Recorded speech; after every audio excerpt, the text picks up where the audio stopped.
Hello everyone, welcome to সঙ্গীর সাথী পাঠশালা। আজকে আমরা ডিএলএড পার্ট 2 সেশন 2023-25 নিয়ে আলোচনা করব। Pedagogy across curriculum CC04 chapter 4 নিয়ে আলোচনা করব।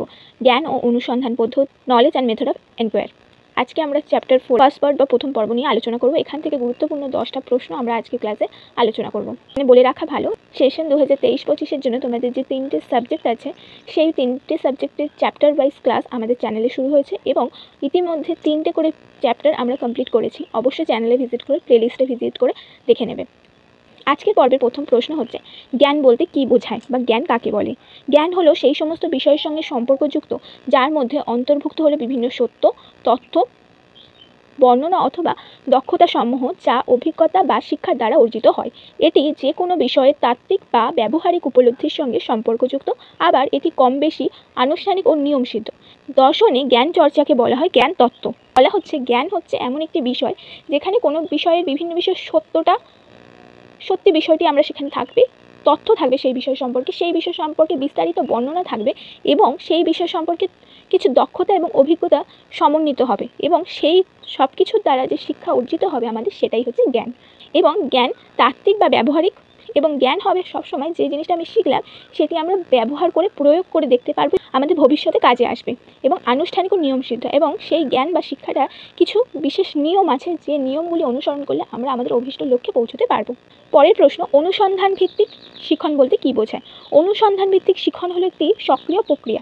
এখানে শিক্ষক একজন নির্দেশক ও সহযোগীর ভূমিকা পালন করেন এবং শিক্ষার্থীরা নিজেদের পূর্ব জ্ঞান ও অভিজ্ঞতার দ্বারা প্রশ্ন বা সমস্যা চিহ্নিত করে তার জন্য তথ্য সংগ্রহ ও প্রক্রিয়াকরণের মধ্যে দিয়ে সমস্যা সমাধানের পথেও অগ্রসর হয়। মূলত অনুসন্ধান ভিত্তিক শিখন হলো এমন একটি শিখন যা শিক্ষার্থীদের প্রশ্ন জিজ্ঞাসা, সমস্যার চিহ্নিতকরণ ও বাস্তব পরিস্থিতির সাথে সংযোগ স্থাপন করে শেখার প্রতি উৎসাহিত করে।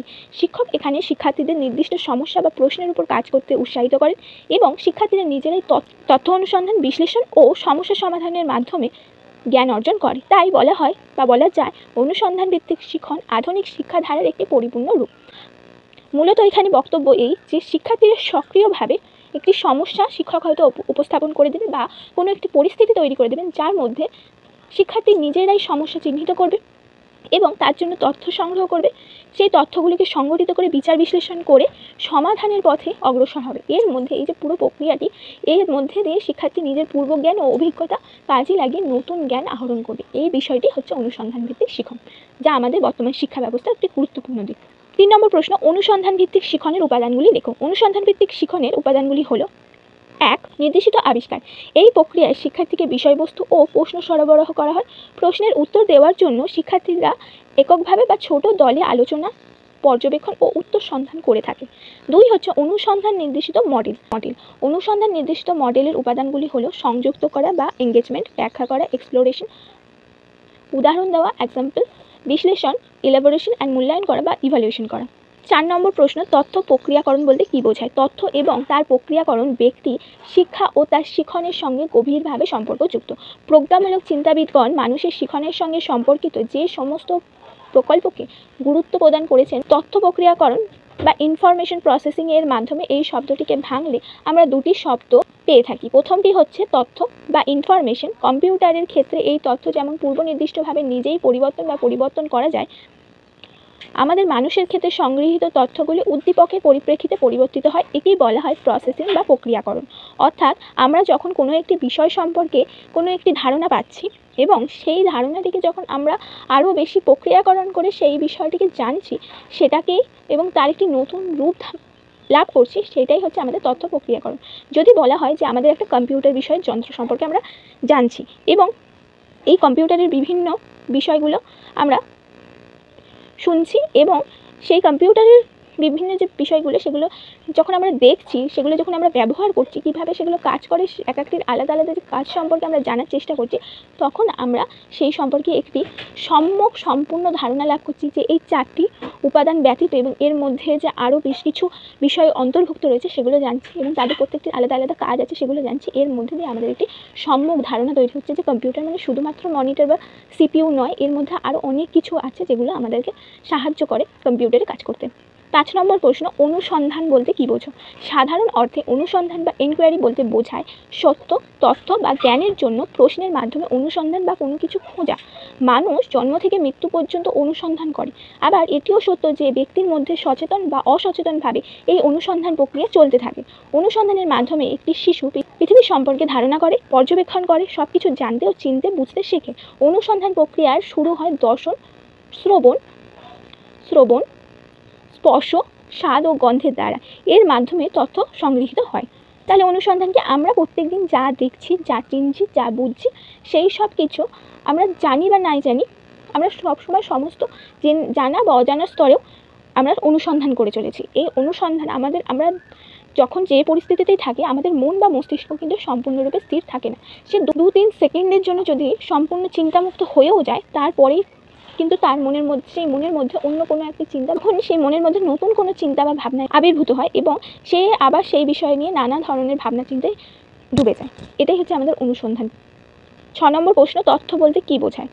তথ্য বলতে বোঝায় কোনো ঘটনা, বিষয় বা পরিস্থিতি সম্পর্কে জ্ঞান বা বিবরণ, যা কোনো সিদ্ধান্ত নিতে বা কোনো কাজ করতে সাহায্য করে। তথ্য হলো এমন কোনো সত্তা বা রূপ যা অনিশ্চয়তার সমাধান করে অথবা কোনো ধরনের প্রশ্নের উত্তর প্রদান করে। সুতরাং এটি তথ্য ও জ্ঞানের সাথে সম্পর্কযুক্ত, নীতিগুলির সাথে সম্পর্কিত মানগুলিকে প্রতিনিধিত্ব করে এবং জ্ঞান বাস্তব জিনিস বা বিমূর্ত ধারণাগুলির বোধগম্যতাকে বোঝায়।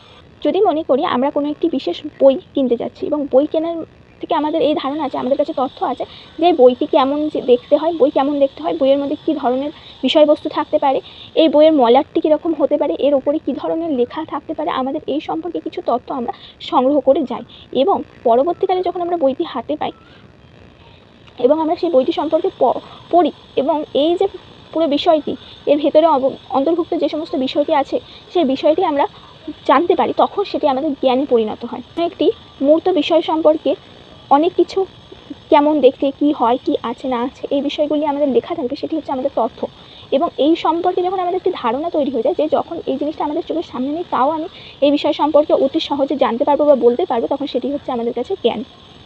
এরপর 7 নম্বর প্রশ্ন, তথ্য ও জ্ঞানের মধ্যে সম্পর্ক কী?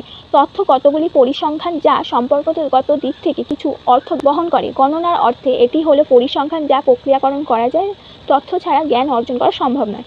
এই জ্ঞান কোনো বিষয়ের সঙ্গে সম্পর্কিত না হলেও পরবর্তী সময়ে প্রয়োজনীয় ব্যবহারযোগ্য হয়। এই ধরনের জ্ঞান শিক্ষার্থীদের বিশ্লেষণাত্মক ক্ষমতা এবং অভিজ্ঞতার মূলক জ্ঞানকে জন্ম দেয়। তথ্য ও জ্ঞানের সম্পর্কগুলি হলো: তথ্য হলো প্রক্রিয়াজাত পরিসংখ্যান এবং জ্ঞান হলো সেই তথ্য যাকে ব্যবহার করা যায়। জ্ঞান অর্জনের জন্য তথ্য প্রয়োজন। পরিসংখ্যান সম্পর্কিত বিষয় নিয়ে তথ্য পর্যালোচনা করে, আবার জ্ঞান একটি নির্দিষ্ট তথ্যের ধাঁচকে তুলে ধরে। জ্ঞান অর্জনের জন্য কিছু প্রজ্ঞামূলক ও বিশ্লেষণাত্মক ক্ষমতার প্রয়োজন, সেখানে তথ্যের জন্য কোনো প্রজ্ঞামূলক ক্ষমতার প্রয়োজন নেই। অর্থাৎ কি, যে তথ্য হলো একটি প্রক্রিয়াজাত পরিসংখ্যান, মানে আমরা কোনো একটি বিষয় সম্পর্কে 2-3 থেকে 3টি বিষয় জানতে পারি, এরপরেও আমরা এর থেকে আরও অনেক কিছু অনুসন্ধান করে খুঁজে বার করতে পারি। এবং জ্ঞান হলো সেই বিষয়টি যে এই সমস্ত বিষয়গুলো বিশ্লেষণ করে যে সত্যটা প্রমাণিত হচ্ছে, সেটাই হচ্ছে আমাদের কাছে জ্ঞান। এবং এই জ্ঞানকে অর্জন করার জন্য আমাদের প্রজ্ঞা, বুদ্ধিকে কাজে লাগাতে হবে, বিচার বিশ্লেষণের ক্ষমতাকে কাজে লাগাতে হবে। তবে আমরা তথ্য থেকে সঠিক এবং বেঠিকটি আলাদা করে সম্পূর্ণরূপে যেটা সত্য সেটাকে দিয়ে জ্ঞান গঠন করতে পারবো। তথ্য ও জ্ঞানের মধ্যে পার্থক্য লেখো। তথ্য ও জ্ঞানের মধ্যে পার্থক্য হলো: 1. তথ্য জ্ঞানের উপর ভিত্তি করে গড়ে ওঠে। জ্ঞান সমৃদ্ধিতে তথ্যের প্রয়োজন হয়। তথ্যের গ্রাহক নিষ্ক্রিয় থাকে, জ্ঞান গঠনের ক্ষেত্রে গ্রাহক সক্রিয় থাকে। তথ্যের জন্য কোনো প্রজ্ঞামূলক ক্ষমতার প্রয়োজন নেই, জ্ঞান অর্জনের জন্য কিছু প্রজ্ঞামূলক এবং বিশ্লেষণাত্মক ক্ষমতার প্রয়োজন আছে। এরপর 9 নম্বর প্রশ্ন, বহুবিধ সাক্ষরতা, মাল্টিপল লিটারেসি বলতে কী বোঝায়? বহুবিধ সাক্ষরতা বলতে বোঝায় শিক্ষার্থীদের বহু পরিস্থিতিতে উৎস থেকে পড়া এবং পড়ে ধারণা গঠন করা অথবা উপলব্ধি করার দক্ষতা বা সামর্থ্যকে। অর্থাৎ যখন আমরা কোনো একটি বিষয় সম্পর্কে জানার চেষ্টা করছি, সেটি একটি বইয়ের মধ্যে লেখা রয়েছে, এখানে এমন হতে পারে যে এই বইতে সবকটা পয়েন্ট বা সবকটা বিষয় খুব ভালোভাবে লেখা নেই, তার জন্য আমরা কখনো ইউটিউবে ভিডিও দেখতে পারি, কখনো আবার সেই সম্পর্কিত কিছু বিষয় আমরা ইন্টারনেটে সার্চ করে দেখতে পারি, আবার অন্য আরও 2-1টি বই থেকে সেই বিষয়টি পড়ে ধারণা করতে পারি। এই সব থেকে যখন আমরা পড়ে বুঝে একটি উপলব্ধিতে পৌঁছাবো, তখন সেটিকে আমাদের মাল্টিপল লিটারেসি বা বহুবিধ সাক্ষরতা বলা হবে। এরপর 10 নম্বর প্রশ্ন, আজকের ক্লাসের শেষ প্রশ্ন, গণিত শিখনের মনস্তাত্ত্বিক কৌশলের বৈশিষ্ট্যগুলি লেখো। গণিত শিখনের মনস্তাত্ত্বিক কৌশলের বৈশিষ্ট্যগুলি হলো: 1. এই পদ্ধতি বৈজ্ঞানিক মনোভাব এবং কঠোর পরিশ্রমের অভ্যাস গড়ে তুলতে সাহায্য করে। 2. এই পদ্ধতির সাহায্যে শিক্ষার্থীর যুক্তি পর্যবেক্ষণ ও চিন্তনের সঠিক বিকাশ ঘটে। 3. শিক্ষার্থীদের ক্ষেত্রে গাণিতিক সূত্র মনে রাখা সহজ হয়। আর 4. শিক্ষার্থীদের সমস্যা সমাধানের দ্রুততা ও দক্ষতা বৃদ্ধি পায়। এই ছিল আমাদের আজকে তোমাদের চ্যাপ্টার 4 থেকে পেডাগজি অ্যাক্রস কারিকুলাম CC04 এর চ্যাপ্টার 4 থেকে গুরুত্বপূর্ণ 10টা প্রশ্ন, যেটা আমরা 2 নম্বরের জন্য উল্লেখ করলাম। এর পরের দিন আমরা এর পর্ব 2 নিয়ে আসবো এবং সেখানে আমরা 2 এবং 7 নম্বরের গুরুত্বপূর্ণ প্রশ্নগুলো আলোচনা করব। অবশ্যই তোমরা আমাদের চ্যানেলটিকে সাবস্ক্রাইব করে দেবে এবং সেই সাথে চ্যানেলটিকে তোমাদের বন্ধুদের সাথে শেয়ার করে দেবে এই ভিডিওগুলো, যাতে তারাও দেখে উপকৃত হতে পারে।